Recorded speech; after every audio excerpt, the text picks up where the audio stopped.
मैं पूछना चाहती हूं इनसे, प्याज का किसान क्या करेगा? आपने उसकी क्या हालत बना दी है। कपास का किसान क्या करेगा? आपने उसको बर्बाद कर डाला है। क्या किया है आपने इन किसानों के लिए? जीएसटी पे जीएसटी थोप दिया। जो भी खरीदना होता है उस पे जीएसटी, ट्रैक्टर पे जीएसटी, खाद नहीं मिलती, सही दाम नहीं मिलता, कपास का नहीं मिलता, सोया का नहीं मिलता।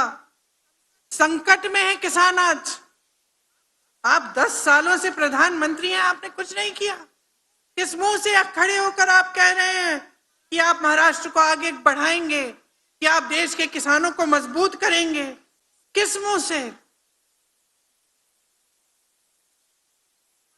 हर तरफ से आपने घेरा है। 50 लाख टन का फसल बर्बाद किया। प्याज का पहले निर्यात बैन कर दिया, फिर जब बैन उठाया तो एक्सपोर्ट पे ड्यूटी डाल दी।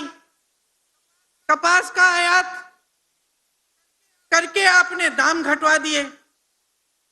तो हर तरफ से आपने हमला ही किया है किसानों पे। संतरे के निर्यात पे भी ड्यूटी बढ़ा दी। दूध का दाम नहीं मिलता है दूध उत्पादक किसानों को। कांग्रेस के समय में 40 रुपए मिलते थे। हाँ मोदी जी, तब सरकार और थी। आज मोदी जी हैं, आज आप हैं। ये बात आज जनता को अच्छी तरह से समझ में आने लग गई है। देखिए, आज हर तरफ से, चाहे किसान है, चाहे युवा है जो बेरोजगार है, जो पढ़ा लिखा है लेकिन उसको कहीं नौकरी नहीं मिल रही है, कहीं से रोजगार नहीं मिल रहा है, चाहे मेरी बहनें हैं जो महंगाई का आतंक का सामना कर रही हैं, हर तरफ से मोदी जी की जो नीतियां हैं उन्होंने आपको कमजोर करने का काम किया है।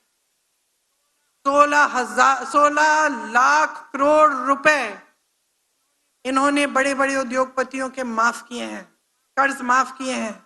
मैं आपसे पूछना चाहती हूं मेरे किसान भाइयों, आपका कर्ज माफ किया है? क्या कहते हैं जब कांग्रेस पार्टी कहती है कि कर्ज माफ कर दो? क्या कहते हैं? कहते हैं कि पैसा नहीं है। तो अगर पैसा नहीं है तो 16 लाख करोड़ रुपए आपने बड़े बड़े उद्योगपतियों के कैसे माफ कर दिए? इसका जवाब है नहीं उनके पास। कांग्रेस ने जहां जहां कांग्रेस की सरकार है वहां कर्ज माफ करने का काम किया। राजस्थान में, छत्तीसगढ़ में, तेलंगाना में, कर्नाटका में। मोदी जी, तब सरकार और थी, आज आप हैं। सुन लीजिए, जनता देख रही है, जनता पहचान रही है। जो नौजवान हर जगह अपनी नौकरी, अपनी रोजगार ढूंढने के लिए भटक रहे हैं, पढ़े लिखे हैं, आत्मविश्वास खो रहे हैं, घर आते हैं, अपने माँ बाप को देखते हैं, सोचते हैं कि मैं इनके लिए कुछ नहीं कर पा रहा हूं। इनको जवाब कौन देगा? आपको जवाब देना पड़ेगा।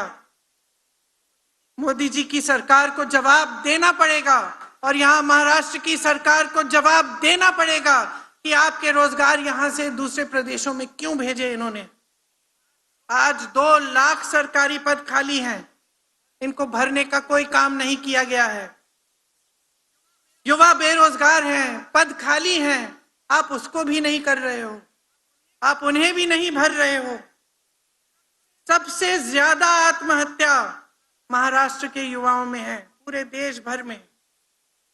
शर्म की बात है, इतना गौरवशाली, इतना महान प्रदेश, इतने कर्मठ लोग, ऐसे लोग कि जहां भी जाते हैं प्रदेश का नाम रोशन करते हैं।